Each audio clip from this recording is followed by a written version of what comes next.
Fluent Flow Podcast. New videos every day. Let's learn English together. Welcome to the debate. Today we're looking at some material that talks about a really interesting idea. It suggests that we can make big, lasting changes in our lives just by doing small things every day. These small daily habits. It's a very, hopeful idea, isn't it? That big change can come from tiny, easy actions. It is. It's very appealing.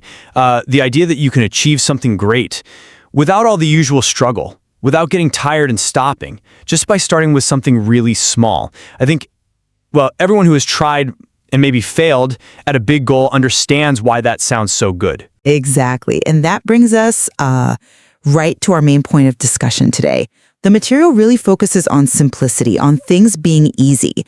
So the question we are debating is, are simplicity and ease really enough? Are they enough to handle all the complicated feelings, the motivation that we need for habits to truly, change our lives forever, like the material suggests?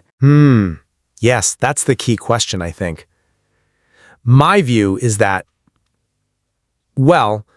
simplicity is helpful. It's a great way to start.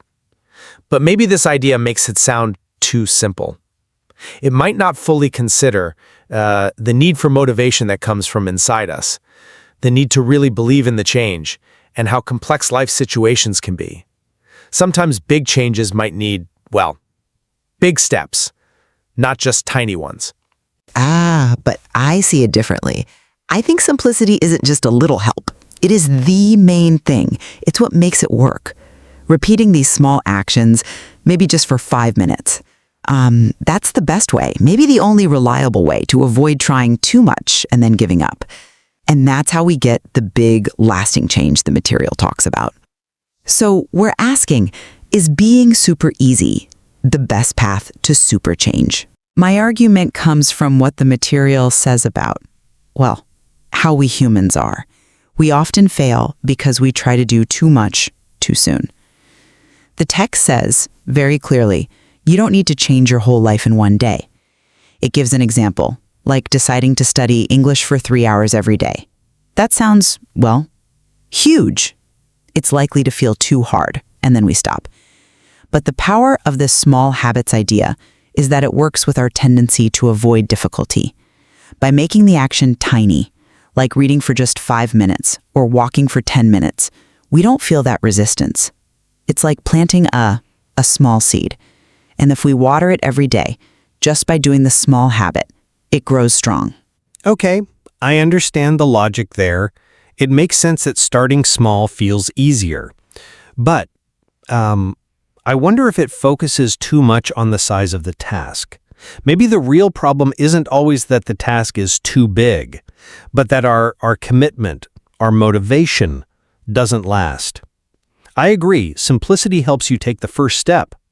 But the material talks about forever change. What happens after, say, a week or a month? The material notes that many people start habits, but then they stop. And it says this is only because they tried to do too much. But,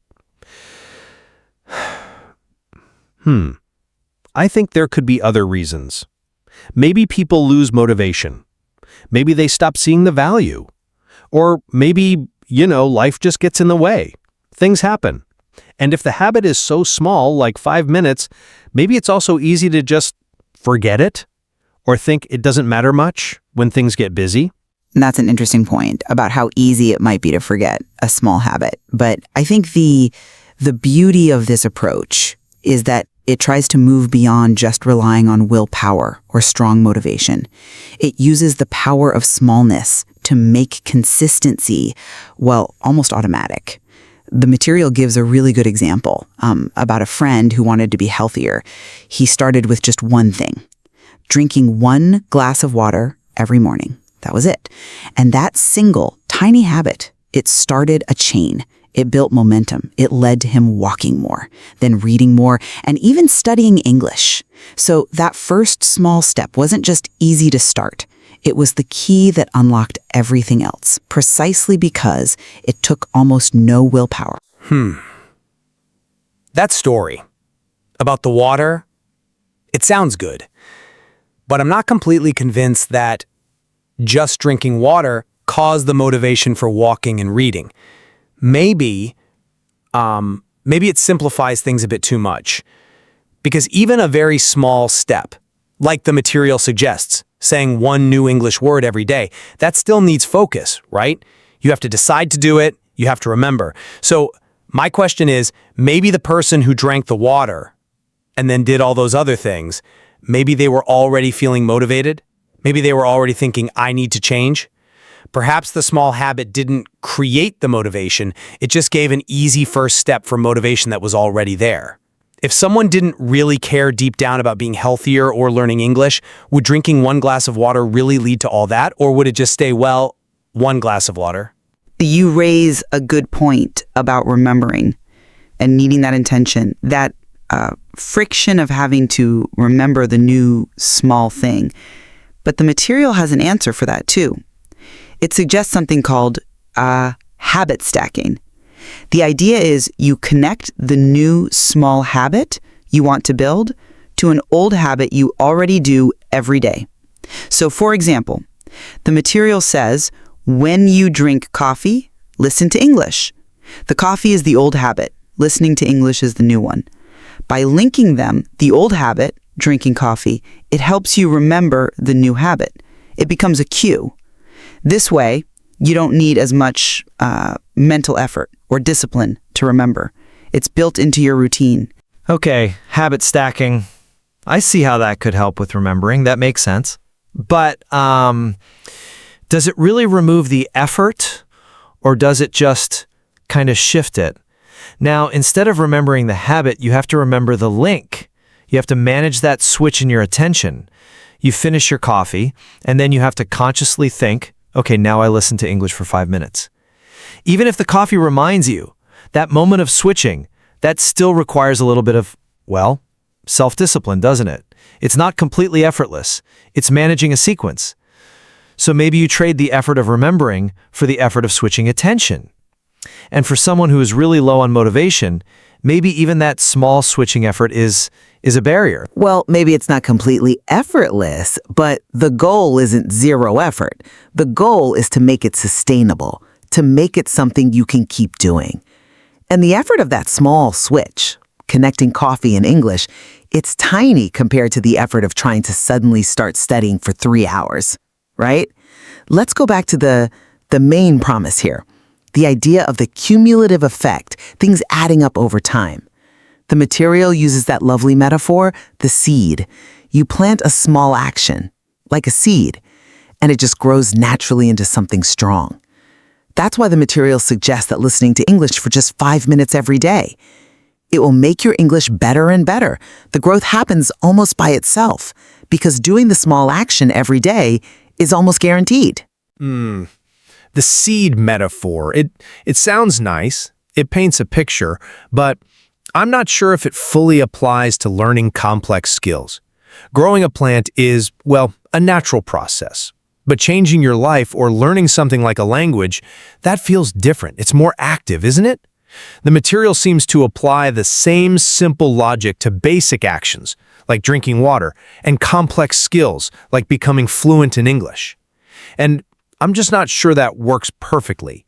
Can 5 minutes of just listening passively, without practicing speaking or getting feedback or actively studying grammar, can that really lead to the kind of big change the material implies by change your life forever? Maybe it helps a little. But for real mastery, don't you need more? More than just simple repetition. Don't you need to notice mistakes and adapt and push yourself a bit? And those things aren't always small or easy. But the real value, the core strength, is in the consistency. Hitting that consistency is the hardest part for most people. And the simplicity of the framework, it makes consistency possible. It makes sure you do something every single day, even on days when you're tired or busy. That avoids the big problem, trying too hard, getting overwhelmed, and then stopping altogether. By focusing on just one small habit today, as the material says, we make sure the seed gets watered every day. And that builds momentum. It keeps you going. So I think the final message is really practical and true for most people. You don't need big, difficult changes. You only need small steps every day. I do agree that the material offers something really valuable, especially for getting started. Overcoming that initial hurdle, that inertia, is huge. So it's like a necessary first step, a spark. But I would gently suggest that listeners who want truly deep, profound change, they need to see the small steps as maybe just the beginning. Like building scaffolding to go from 5 minutes of listening to really speaking English well, or from one glass of water to being healthy for life. That probably requires building on those small steps.